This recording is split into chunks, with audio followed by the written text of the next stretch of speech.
We sure do talk a lot about forwards, and that's kind of the way it's been in Pittsburgh for about 40 years. Everything good that's happened to the franchise, with very, very few exceptions, has come up front. Well, the next cup will come from the back, not from the front. Good morning to you. Good Thursday morning. I'm Dejan Kovacevic of DK Pittsburgh Sports. This is Daily Shot of Penguins. It comes your way bright and early every weekday if you're into football and or baseball. I also offer daily shots of Steelers and Pirates, the same place you found this. Penguins have another exhibition tomorrow night against the Sabres. I'll be over there at PPG Paints Arena. Looking forward to that. I've been kind of tied up for the better part of this training camp with football and baseball just ended last night in Pittsburgh, although theoretically it actually ended in about mid-May. And it'll be good to see where the club is right now. They're obviously only a couple of cuts away from having a final roster. They're at 26 at this point after another cut yesterday of Taylor Fadun. There haven't been any surprising cuts to date, I guess, other than Drew O'Connor maybe and losing Radim Zohorna on waivers. But other than that, the team is pretty much the way you'd expect it would be. It is a team that has some potential up front, particularly the top six. It has some possibilities to have decent grinders and so forth, particularly on the fourth line. Third line, I talked about yesterday, not going to beat that horse to death. It's kind of for me. But this defensive group and the goaltending is where this is going to have to start. And I mean start. One of the things about the Mike Sullivan system that gets underplayed a lot, I think, is that as much as he emphasizes the speed, the forecheck, and from there the possession of the puck once you have it, none of that matters until things are taken care of in their own end. He himself sees that as the start of the process. He's always felt that way, but he's now going to have to emphasize it, I believe, more than ever. And here's what I mean when I say that, because I can feel that as I do say it, there can be some cringing there, like, oh no, we're going to turn into the 1995 Devils or something. And if that predates as a reference for some of you, as I'd imagine it will, that's the worst kind of hockey. That's just skating backward, filling the middle of the rink, and preventing without ever really attacking. That is not his system at all. What he wants is for there to be a start to the possession.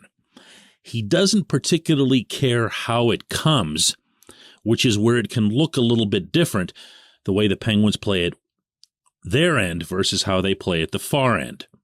And what I mean by that is he doesn't necessarily want in the defensive zone for you to go gangbusters to go get that puck. He does want that in the neutral zone. He does want that in the attacking zone. But in the defensive zone, he's more mindful of keeping the puck itself out of what he refers to his players as the danger areas. And that's pretty much a mythical rectangle in front of the Pittsburgh net. If they sense a certain vulnerability from the opponent, in other words, and you see this a lot on penalty killing when an opposing player turns their back to you in their attacking zone, go get them. Go get them, because they're not going to be able to fasten eyes to the back of their head. They're not going to be that creative. They're limited in what they can do. Go get them. Force it. And maybe even have someone else come over and help you. But for the most part, you're going to see them just kind of stay put and ensure that the puck, if it gets through to Tristan Jarry, that it's going to get through as a shot, but even then, it's going to be in a way that is not going to have a ton of opposing traffic around you. He can see it. He can make the save. He can be responsible with the rebound. Someone can take that rebound and begin the process. This portion of Daily Shot of Penguins is brought to you by the good people at the Greater Pittsburgh Community Food Bank, where they're committed to providing food for all of our neighbors in need across Western Pennsylvania. They, in turn, need your help. Find out how $1 can be turned into 5 full meals for those in need. Visit pittsburghfoodbank.org. I give you a little bit too much hockey X and O there. Well, it's getting to be that time of year, isn't it? And I am genuinely curious to see if that's something that the head coach will want to push a little bit more. Because let's be blunt here. The main portion of this group, the core, isn't getting any younger, and neither is Jeff Petrie, who was brought in at age 34. And neither's Jeff Carter. So any kind of notion that you have that the forwards are just going to be able to fly up and down the rink and make things happen is very, 2009. I guess you could throw in 2016 and 2017 because they did win, but they won with this insane collection of speed at a time when that wasn't really being emphasized. The Penguins were the freak that year, or actually both of those years in the NHL, but especially 2016. As Brian Burke recently pointed out, and it's a great observation on his part, the Penguins were the only small team in those playoffs, meaning 2016. They went in and they willingly took a beating from the Capitals and pretty much anyone else who played them and just kept flying. Well, that was then and this is now. So even though Sullivan's system hasn't changed hardly at all, the idea that everything has to start from the back, I believe, would create a broader sense of responsibility in everyone, Reed, starting with Gino, okay? But ensuring that the Penguins would keep their, not just their goals against down, but their shots against, their chances against, their zone entries against.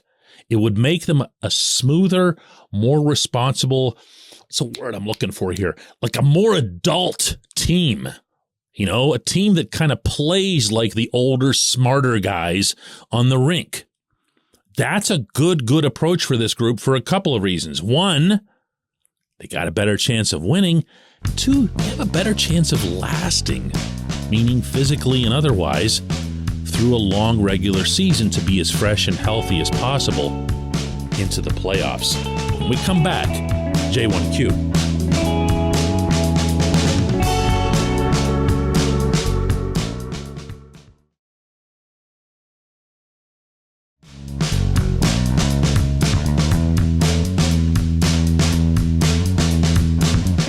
Today's J1Q comes from RW, who asks, the Penguins have the oldest team in the NHL and compete in a very long season in which just making the playoffs is much more important than the seeding. Can the Penguins organization, meaning the ownership, management, coaching, and players, effect a player load management scheme like the NBA and Major League Baseball have? We all know the trope that NHL player breaks his arm, equipment manager creates a splint with hockey sticks, and the player is ridiculed if he misses more than one shift. That's good stuff, and it's timely stuff. It's a timely question given the subject that I just brought up in the opening segment. I will normally answer this question by saying, hell no, they will never do this.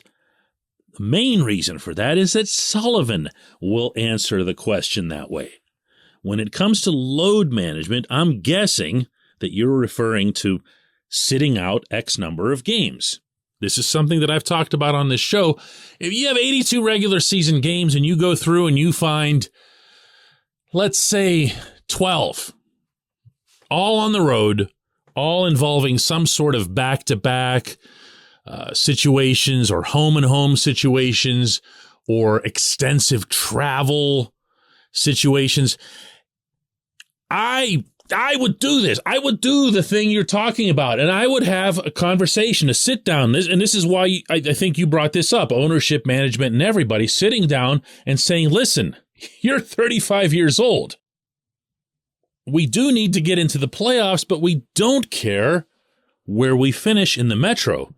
We never have. Go look at the correlation of the Penguins' own past between their 5 cups and where they finished in their division in the regular season. You will find none. It just really doesn't matter in hockey. And then you explain, we just signed a good bunch of you to longer-term contracts into your 40s. And we, the Pittsburgh Penguins, want to protect this investment and have you sit out these 10 or 12 games. It'll be hockey like from the 70s when the schedule was just 72 games. We're going to do that. Now, they'll bite back. You'll be the talk of the sport. You'll be the first team in the NHL that does it. But you won't be, as you noted, the first team in professional sports that does it. And you'll tick off, especially when you get on trips like Western Canada, and they won't see Sidney Crosby one night in Calgary or whatever it is, or the league will be robbed of another Sid versus McDavid matchup in Edmonton. And who cares? Who cares? The obligation that the Pittsburgh Penguins have, never mind to fans and people in Pittsburgh, the obligation that they have to themselves is to put themselves in the best conceivable scenario to win a sixth cup. I don't know that sitting Sid for 10 or 12 games is going to guarantee you a cup, okay? I'm just talking about making it more likely that they enter healthy and energetic and everything else, because you will need it. You will need it in the playoffs. There's no second gear in the playoffs. But again, the head coach has said, no, this won't happen. So maybe there's a different way of approaching it. Maybe there's a way where you can look at it as, all right, they're going to get maintenance days, as they're called now, in practice. They're just not going to be out there very often. They're not going to participate in all of the skates the way, for example, Gino does. You're going to tell him, Gino, sleep in, man. We're at a hotel. We're on the road. Just sleep in, all right? Don't worry about it. Your legs will be just fine when you get to the rink for the actual game. That kind of stuff, I think, is plausible. I really do. But there's more to find out about this. More on this subject to come for sure over the next few days leading up to the season opener. I appreciate the question. I appreciate everyone listening to Daily Shot of Penguins. We'll do another one of these tomorrow.